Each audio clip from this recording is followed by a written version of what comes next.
Hello everyone, welcome to all of you. जैसे कि previous videos में आपने देखा था, हमने nav bar, banner, about us, our process, why we exist और गेट इन टच के सेक्शंस बना लिए थे। आज हम सब्सक्राइब लेटर का सेक्शन बनाने वाले हैं। तो ये है हमारा HTML। अब सबसे पहले हम देख लेते हैं इसको अप्रोच कैसे करने वाले हैं।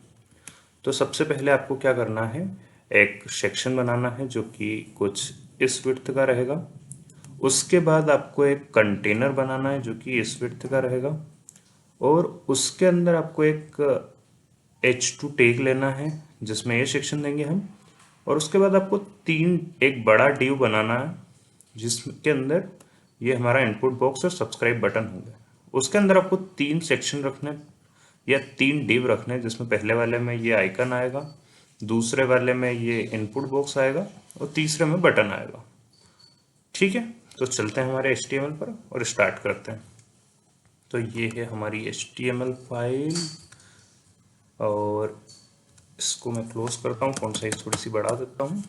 यहाँ पे हमें एक सेक्शन बनाना है और इसमें क्लास दे देते हैं हम सब्सक्राइब। ओके, एंड इसके अंदर हम एक डिव बनाएंगे जिसमें कि क्लास रहेगी कंटेनर, और उसके अंदर जैसे कि मैंने बताया था यहाँ पर हम H2 टैग रखेंगे एक डिव के अंदर। तो हम इसमें H2 टैग रख लेते हैं और H2 टैग में आ जाएगी हमारी हेडिंग। उसके बाद हमारा एक डिव रहेगा जो कि कुछ इतना बड़ा रहेगा। ओके, और उस डिव में हम क्लास दे देते हैं सबस फॉर्म करके, और इसके अंदर हम एक डिव लेंगे,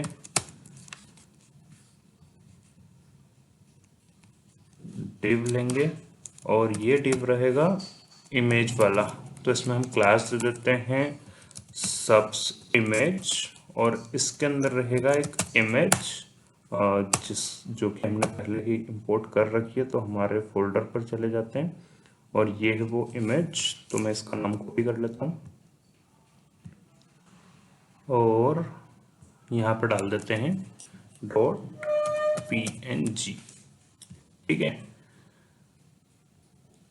अब इसके बाद ये हमारा एक सेक्शन हो गया। दूसरा हमारा रहेगा इनपुट बॉक्स, और इसमें टाइप रहेगा टेक्स्ट और यहाँ पर रहेगा प्लेस होल्डर।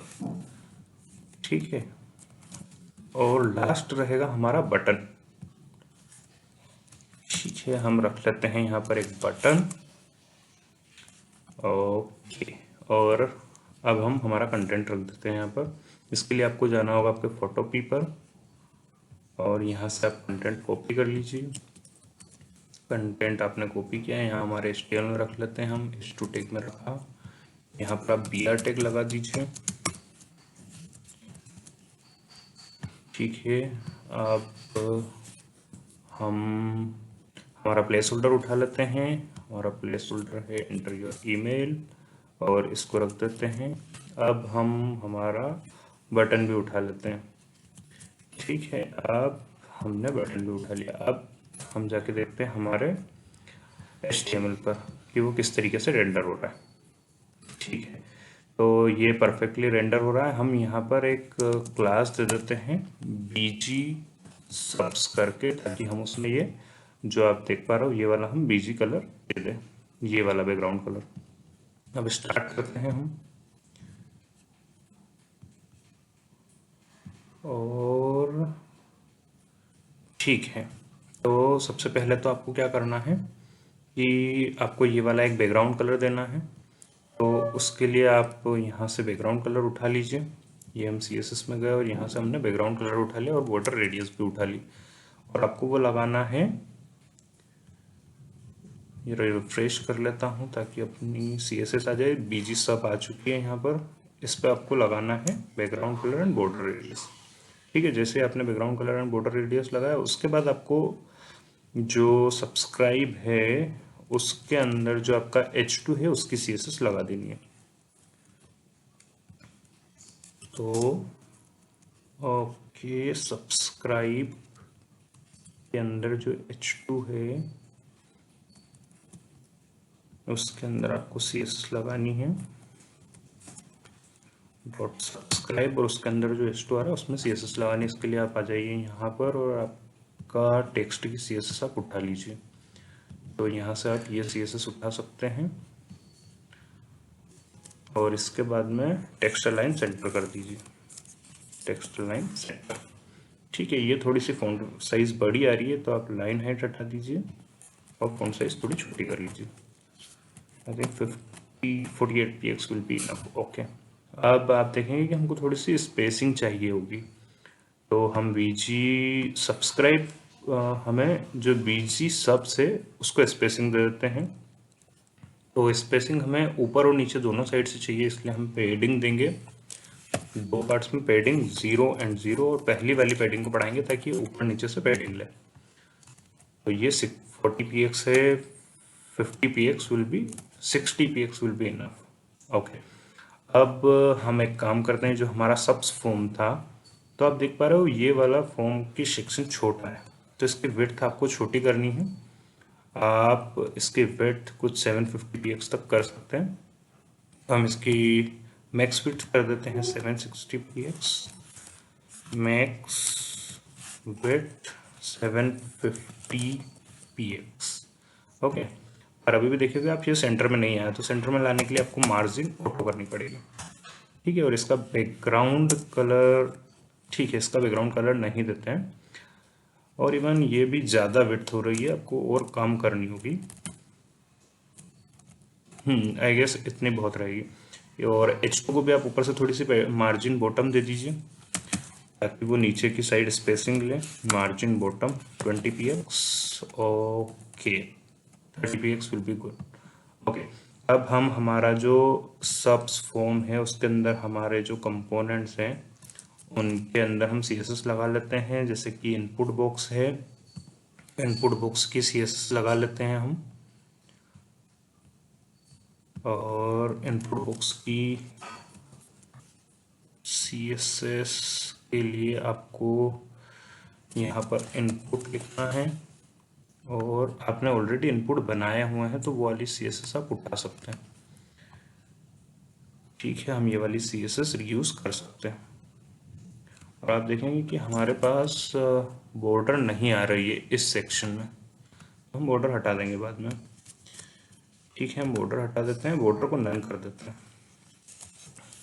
ठीक है, अब हमने ऑलरेडी, जैसे आपने देखा होगा, इवन हमें बॉर्डर रेडियस भी नहीं चाहिए यहाँ पर, तो इसलिए बॉर्डर रेडियस 0 कर दीजिए। और विड्थ 100% नहीं है। ओके, ठीक है, विड्थ 100% नहीं लेते। और आप देखेंगे तो ये जो सब्सक्राइब का बटन है ये भी हम ऑलरेडी यूज़ कर चुके हैं, ये यहाँ पर कुछ, तो वो वाला सेम हम यहाँ पर उठा लेते हैं, इसकी सेम CSS।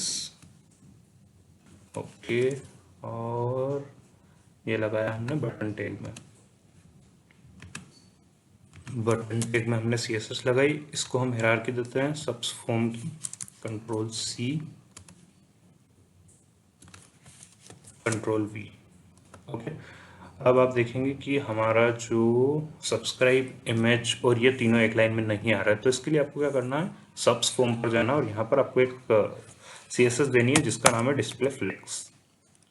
ठीक है, और ये जो इनपुट बॉक्सेस में मार्जिन बॉटम आ रही है, मार्जिन बॉटम हटा दीजिए, मार्जिन 0। और इसी के साथ में आप चाहते हो कि ये वाला सेक्शन सबसे ज़्यादा विड्थ है, तो इसको आप CSS दे सकते हैं फ्लेक्स 1। ओके, अब हमारा जो बचा हुआ है इमेज सब्स बचा हुआ है, तो इमेज सब्स में भी हम CSS दे देते हैं। Background colour is white and padding दे देते हैं, पैडिंग 0 0। ठीक है, ठीक है, तो ये हमारा सेंटर में सेक्शन आ चुका है। ओके, ठीक है, आप चाहे तो आपकी पैडिंग जो ये लेफ्ट राइट साइड से आप पैडिंग दे रहे हैं वो कम कर सकते हैं, इसमें इनपुट में 0 कर दीजिए इवन, और यहाँ पर भी आपने थोड़ी सी पैडिंग बढ़ाई है वो आप कम कर सकते हैं आपके रिक्वायरमेंट के अकॉर्डिंग। ये देखिए, तो ये कुछ सेंटर में आ चुका है। एक बार और हम देखते हैं इसमें और क्या है। इसमें थोड़ा सा बॉर्डर रेडियस ले रहा है, तो आपको सेम बॉर्डर रेडियस देनी है जो कि यहाँ पे है। तो बॉर्डर रेडियस 10 px, बट आपको सब दूर से बॉर्डर नहीं देनी है आपके इस सेक्शन को। आपको सिर्फ और सिर्फ ये बॉर्डर रेडियस देनी है राइट और लेफ्ट से। बॉर्डर लेफ्ट से देनी है, बॉर्डर लेफ्ट टॉप देनी है ये वाली, तो आप इसको लिख दीजिए। और एक और देनी है आपको बॉर्डर बॉटम लेफ्ट। ओके, ठीक है। तो इवन आप ये दोनों देने के बाद बॉर्डर रेडियस हटा सकते हैं। तो देखिए वहाँ पर बॉर्डर रेडियस आ चुकी है। अब हम देख लेते हैं एक बार क्या ये प्रॉपर्ली वर्क कर रहा है, क्या हमारा सेक्शन प्रॉपर बन चुका है। जी हाँ, हमारा सेक्शन प्रॉपर बन चुका है। इवन स्पेसिंग थोड़ी सी और बढ़ा सकते हैं हम, तो हम स्पेसिंग बढ़ा देते हैं, सब सेक्शन की 60 to 70 कर देते हैं। ओके, और ये ऑलरेडी पूरा बन चुका है। ठीक है, ये वाली जो स्पेसिंग है ये वो जो हम नेक्स्ट सेक्शन बनाएंगे फुटर उसमें आएगी। ठीक है, तो ये CSS हम उठा लेते हैं। उसके लिए आपको इंस्पेक्टर स्टाइल शीट में जाना है, यहाँ से CSS कॉपी करनी है और आपके CSS फाइल में डालनी है। ये मैंने प्लेस करी यहाँ पर, और अनयूज CSS आप हटा दीजिए। ठीक है, ओके। अब आप देखते हैं हमारे होम पेज पर क्या सब कुछ सही है। Okay, that's perfect. So next video में हम देखेंगे किस तरीके से हम हमारा फुटर बना सकते हैं, और उसके बाद में हम देखेंगे कि किस तरीके से हम हमारे पेज को रेस्पॉन्सिव बनाएंगे mobile, tablet and desktop view पर। Thank you all.